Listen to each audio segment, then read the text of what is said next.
Ah, que c'est dommage, on aurait mérité mieux. Franchement, il y avait la place pour vraiment prendre ces 3 points et commencer une nouvelle saison dans la sérénité, dans la joie et vraiment avec le retour des supporters. Ça aurait été vraiment magnifique de commencer par une victoire face au dauphin du club de Bruges de la saison dernière. Donc ça aurait été magnifique. Mais malheureusement, une petite erreur, on laisse un joueur, on ne suit pas un joueur tout seul et voilà, une petite erreur qui coûte finalement un but. Mais bon, franchement, j'ai vraiment envie de retenir le positif dans ce match. Les choses qu'on a montrées durant ce match étaient super intéressantes. J'ai noté quelques informations qui étaient vraiment intéressantes à suivre durant les matchs. Et donc, franchement, j'ai noté tout ça sur un petit bloc et je vais vous en faire part tout de suite. Tout d'abord, on commence par la première mi-temps parce que franchement, il y a des choses vraiment positives, mais des choses aussi négatives. On a vu défensivement que franchement les joueurs comme Stako, même s'il prend un jaune très bêtement en un contre un ou dans les interceptions, il était vraiment bon et il était souvent là. Il était super intéressant. Aldakil, on a vu que même il a beau faire son premier match en Ligue première en Division 1 et il se tape quand même le meilleur buteur de la dernière compétition. Il n'a pas peur et il a réussi son combat en remportant quasiment la majorité de ses duels. Donc franchement, je suis très satisfait de son match. Il a été présent. Par contre, ce que j'ai trouvé vraiment qui manquait, c'était, on a vu le problème du standard, qui est ce jeu en premier mi-temps m'a déçu parce qu'en fait, il n'y avait pas de variation dans le jeu. Quand tu voyais que les défenseurs, ils cherchaient surtout les appels en profondeur des joueurs comme Raskin ou Bastien qui dézonnaient souvent. Et souvent, quand ces joueurs-là étaient pris, on avait souvent des joueurs comme Leifis, comme Gavori, comme Sique, qui allaient chercher les attaquants comme Muleka et Klaus. Et ensuite, eux, ils étaient souvent dos au jeu. Alors après, quand ils sont dos au jeu, ils ne peuvent plus faire grand-chose et ils ont des difficultés parce que comme tu as des joueurs comme Raskin et Bastien qui sont sur les côtés, tu n'as plus que Timirot dans l'axe du jeu, ce qui fait que pour prendre le ballon en relais avec Klaus ou les cas, c'est très compliqué. Ensuite, on a trouvé évidemment que dans les centres, que ce soit de Gavori ou de Siquet, eh ben, il y a un manque de présence dans la surface. On a vu ça en début de première mi-temps. Comment en première mi-temps, on a vu que ça a manqué énormément de présence parce que tu as souvent un Mouleka qui va énormément dézoner sur le côté. Mais le problème, c'est que si tu as un Mouleka qui dézone pour faire un U2 sur le côté avec un Gavori ou un Siquet, tu te retrouves avec un close tout sur la surface et donc c'est compliqué de trouver parfaitement close et voilà, ça devient très compliqué. Qu'est-ce qu'on peut dire?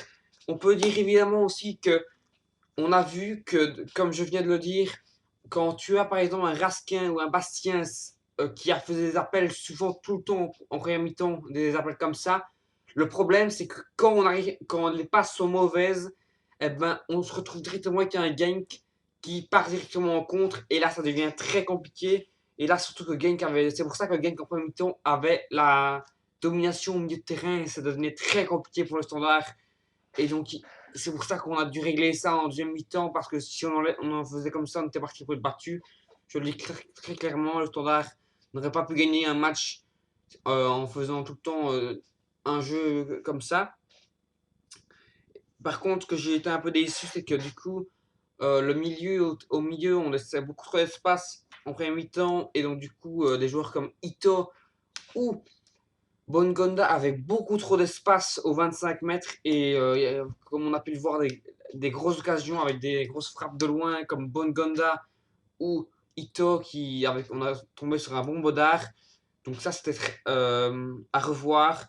Et par contre je trouvais que franchement le côté droit de Genk ça passait beaucoup trop facilement, que ce soit Preciado ou Ito, ça passait comme dans du beurre avec Gavouri. Ça c'est vraiment un point faible. Il va falloir vite regarder ça parce que c'est vraiment à regarder. Gavouri se faisait tout le temps manger. Et pourtant, Ito Preciado, ils n'ont qu'un pied droit, ils n'ont pas de pied gauche. Donc, tu sais ce qu'ils vont faire et pourtant, ils bouffaient Gavouri tout le temps. C'était assez ennuyeux. Donc, voilà, nous, ça nous énervait un petit peu, enfin, les joueurs, je pense. comme tout le monde. Donc franchement, je trouvais aussi que parfois, comme on n'avait pas assez d'occasions, du coup, pas assez de dangers qu'on a mis dans la surface, on tentait pas assez notre chance de loin. Voilà, des joueurs comme Chimiroth ou comme Bastien. Bastien qui a eu une bonne frappe, mais à part cela, on tentait pas assez notre chance de loin, je trouvais. Et donc en première mi-temps, voilà, ça manquait de variation en global. En deuxième mi-temps, ben, comme je le dis, on avait surtout un Mouleka qui dézonnait encore un peu beaucoup en deuxième mi-temps, ce qui fait que Klaus se retrouvait souvent tout seul. Mais franchement, quand on a vu qu'un Raskin, un Chimiroth variaient leur jeu et restaient plus dans l'axe pour construire le jeu, et ben là, il y avait plus d'engagement au milieu de terrain. On a gagné cet engagement. Et là, ça fait que franchement, une fois qu'on a ça, avec le public qui commence à s'ambiancer, on voit que le standard n'est plus le même. On voit que l'apport du public, ça fait du bien. Franchement, le retour du public dans le stade, ça fait vraiment du bien. Et là, on voit que le standard est monté en puissance dans ce match, à part la grosse frappe de Onwachu. Le gang n'a rien eu en deuxième mi-temps. Donc voilà, on voit que le standard est monté en puissance petit à petit, méritait un but, et cette phase arrêtée, ce but magnifique, cette tête magnifique de Leifis qui nous délivre et nous offre ce 1-0. Là, on dit que le plus dur est fait. Et ce que j'ai très bien aimé, c'est franchement les 5 minutes qui ont suivi le but. On n'est pas tout de suite resté dans notre camp à défendre. On a voulu presser encore plus haut, toujours presser cet adversaire comme on le fait bien en collectif. C'est comme ça qu'il faut le faire. C'est comme ça qu'il faudra le faire toute la saison au standard si on veut viser quelque chose cette saison. C'est jouer collectivement et avoir un groupe solide. Ensuite, on voit que le pressing qu'on a fait, ça a pesé lourd dans les jambes en fin de match parce qu'on a vu que voilà, on a dû faire beaucoup de changements, beaucoup de crampes en fin de match. On voit qu'on n'est pas encore fit physiquement.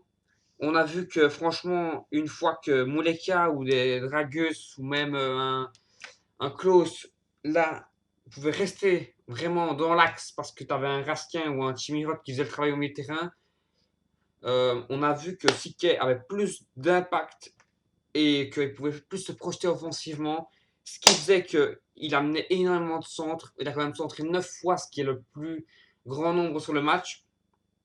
Voilà, Sique, je trouvais vraiment très solide offensivement. Il s'est beaucoup amené. Franchement, j'espère vraiment qu'il va rester parce que c'est un grand talent liégeois.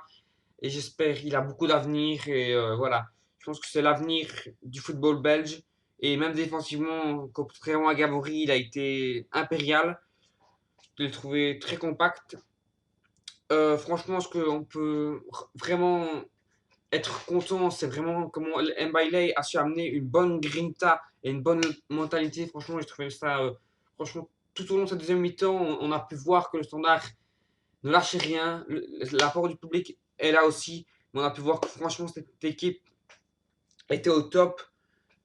On a vu un Leifis vraiment en taille patron. Ce Leifis là, franchement, c'est le Leifis que je veux voir. On l'a mis capitaine cette saison. Il doit prendre maintenant ses responsabilités. Et voilà, il les a pris. Il a été solide dans les duels. Il a marqué un but magnifique. Et donc voilà, maintenant, en anticipation, tout ça, je ne sais pas vraiment s'il est coupable ou pas. J'ai même pas envie de savoir parce qu'il a fait un bon match. Et j'ai pas envie de l'offusquer là-dessus. Mais voilà, il a été en taille patron, en tout cas, les fils. Maintenant, ce que j'ai envie de voir, c'est que maintenant, Donum va arriver. Voilà, je pense que c'est quand même une belle recrue parce qu'il a quand même été élu meilleur joueur en Norvège la saison dernière. Mais le problème, c'est que j'ai envie de voir maintenant, parce que si le Lay va rester en ce 3-5-2. Parce qu'en attaque, tu as Dragus, tu as Klaus, tu as Muleka et tu as Donum. Donum qui est plus un ailier droit que j'ai pu voir.